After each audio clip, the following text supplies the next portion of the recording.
Salut, moi c'est Sophie. Dans cette vidéo, je vous emmène pour une balade en canoë sur la Loire et disons qu'il nous manquait un élément assez essentiel, de l'eau. Non, on est bloqué encore, on est encore bloqué. Clairement, sur la fin, là on finit à pied. Mais reprenons depuis le début. On a commencé par manger un petit pique-nique sur les bords de la Loire et quand on voit le paysage, franchement ça aurait dû nous alerter sur ce qui allait se passer par la suite. Mais à ce moment-là, on était encore très confiants. Allez voir si l'eau est froide ou pas.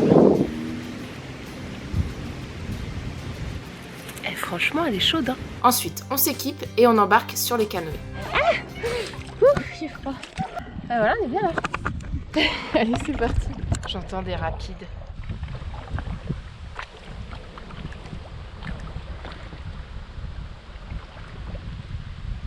Voilà. Voilà, on est dans les rapides. Ça va, c'est pas très rapide. Ah, c'est froid. On est coincé. Oh là là, c'est le début d'aventure foireux. Et là, ça va être la folie. Ça va être la folie. Non, il n'y a pas assez d'eau.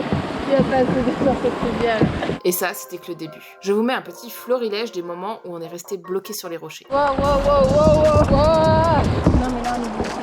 Non, on est bloqué encore. On est encore bloqué. Attends, on est bloqué. Non, non. Ça t'a pas assez tourné. On va là, on va là. Oh, trop tard, trop tard. Ouah. Oh non, encore. Oh, non, non. Non. Non. On est encore bloqué. Il y avait un caillou. Il y avait un caillou. Ça me saoule, on se laisse couler. Ah, pas là, pas là, pas là. Non, c'est... Je sais pas si tu te racontes, on a failli chavirer là. Non, je pas guérir.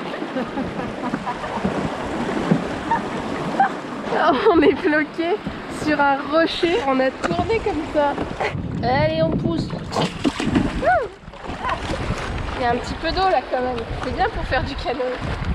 Attention. C'est agréable quand il y a de l'eau dans la rivière. Je tiens à le dire.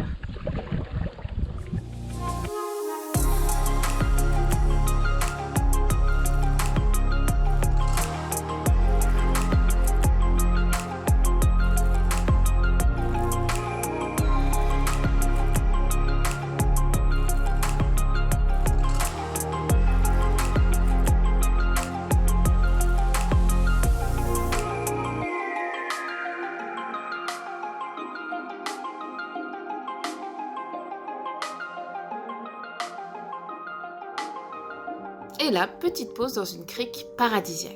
Je pense qu'à côté de la crique. Oh, ça c'est un atterrissage en douceur.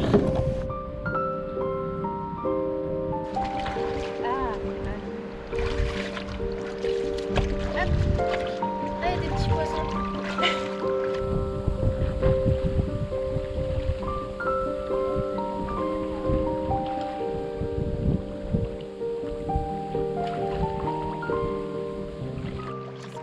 Des sangsues. T'as déjà fait par une sangsue? Moi non plus. J'aimerais que ce soit pas aujourd'hui. Et quelques minutes plus tard... Dis pas que j'ai une sangsue. Non. Non. Mais non, mais ton dos. Ah non, mais c'est une sangsue. Non, c'est quoi? Je m'en fous, c'est toi qui nous débloques. Non, c'est toi qui nous débloques parce que tu m'as fait peur avec ton histoire de sangsue. Moi je veux pas avoir des sangsues sur moi, ça me dégoûte. On a le vent de face là. Putain, on n'a pas de chance, on va jamais y arriver. Je pense que c'est le bon moment pour vous dire de vous abonner pour tous les efforts fournis, ce serait très sympa. Clairement sur la fin, là on finit à pied. Hein. On finit à pied parce que... Ah, il y a de nouveau du fond. Elle part pas sans moi. On va saluer, hein. Mais il part sans moi là. Attends-moi. Ah. On arrive. C'est là-bas, juste derrière le pont, c'est l'arrivée. Je suis fatiguée. Je veux que l'eau me porte jusqu'au rivage.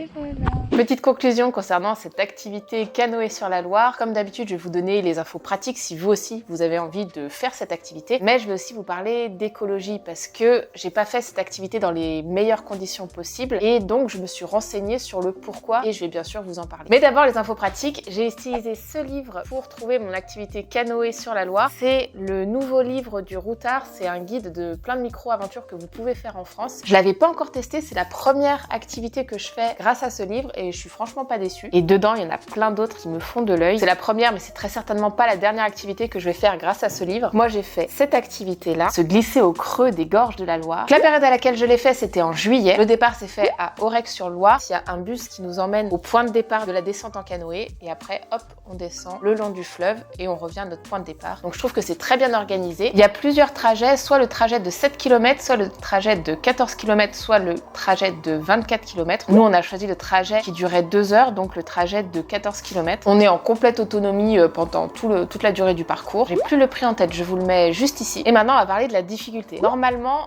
c'est une difficulté facile. Il y a juste à suivre le chemin de la rivière, sauf que, comme vous avez pu le voir, on a eu un gros manque d'eau sur certaines zones à cause de la canicule. Donc forcément, quand on manque d'eau, il a fallu parfois sortir du canoë, le tirer, donc ça demande un petit peu plus de force, donc ça augmente un peu forcément la difficulté du parcours. Moi, ce que je vous conseille, c'est de le faire en début de saison. En mai, je pense que vous aurez moins de problèmes de niveau d'eau comme nous, on a pu avoir au mois de juillet. J'ai beaucoup aimé le cadre de la balade. La Loire, c'est vraiment un fleuve très sauvage. On a vraiment l'impression de vivre une aventure.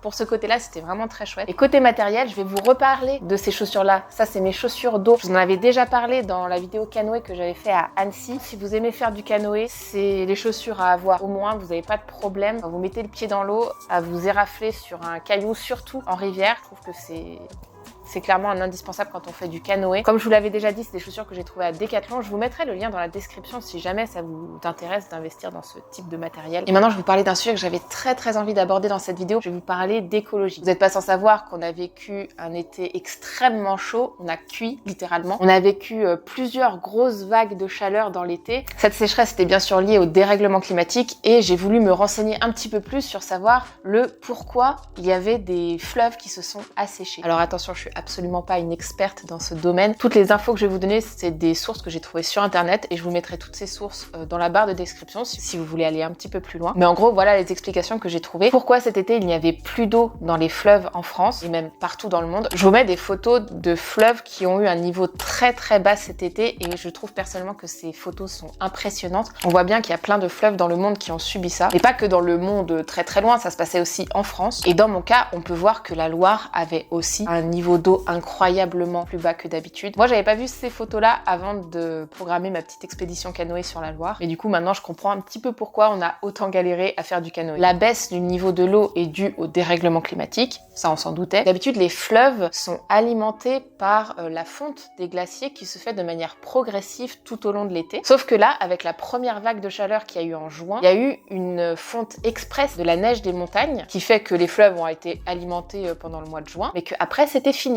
Il y avait plus d'eau qui pouvait alimenter les fleuves et c'est pour ça que les fleuves se sont retrouvés à un niveau extrêmement bas pendant tout l'été. Ça a bien sûr engendré beaucoup de problèmes. Le premier qu'on a pu constater dans cette vidéo, c'est dans le domaine du loisir. Tout ce qui était activité nautique, le canoë, les croisières aussi, ont eu beaucoup de mal à circuler sur les fleuves. Ça fait un ralentissement de l'activité touristique. Mais ça encore, c'est assez superficiel. Bon, si tu fais pas du canoë pendant ton dimanche, c'est pas très grave en soi. Mais cette baisse du niveau d'eau a eu un impact beaucoup plus grave dans d'autres domaines. Le transport fluvial, beaucoup d'entreprises qui utilisent le transport fluvial pour acheminer leurs produits, notamment des produits alimentaires. Les bateaux ne pouvaient pas être remplis à 100% de leur capacité parce que forcément, si le niveau d'eau est plus bas, tu mets un bateau trop lourd, le bateau après il racle le fond. Donc, ces entreprises ont dû alléger leur cargaison pour que le bateau puisse circuler normalement. Ces problèmes de logistique, c'est quand même assez embêtant. Troisième problème encore plus grave que ça a pu créer, c'est des pénuries d'eau. Il y a des rivières qui se sont retrouvées complètement à sec et des rivières dont dépendaient certaines communes. La commune de Seillan, par exemple, désolée si je le prononce mal, a dû limiter l'eau par jour par habitant.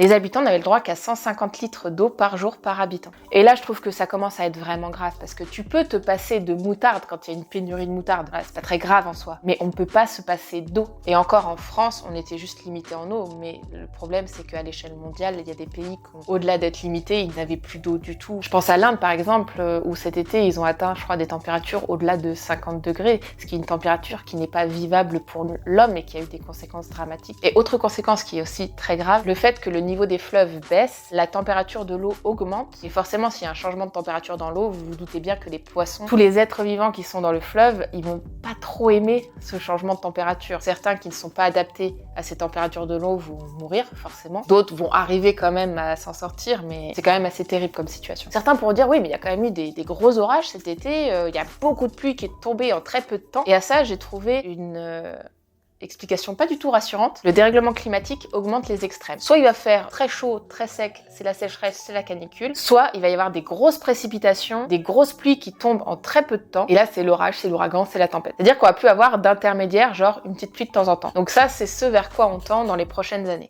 Super. On pourrait se dire que les grosses pluies, elles vont rééquilibrer. Mais en fait, pas du tout, parce que l'effet d'une grosse pluie en très peu de temps, les sols n'ont pas le temps d'assimiler l'eau, de la boire en fait, et du coup ça crée des inondations. Alors que quand il y a des petites pluies régulières, le sol a bien le temps d'assimiler l'eau et qu'il n'y ait pas de débordement. Je sais pas si c'est un sujet qui vous touche, mais pour moi l'écologie ça concerne tout le monde, et c'est pour ça que j'avais autant envie de vous en parler dans cette vidéo, d'autant plus que j'avais vraiment des images flagrantes à vous montrer. J'espère que cette petite vidéo vous aura plu et vous aura donné envie de vous renseigner un petit peu sur ce sujet et à faire du canoë aussi, pourquoi pas. Bisous!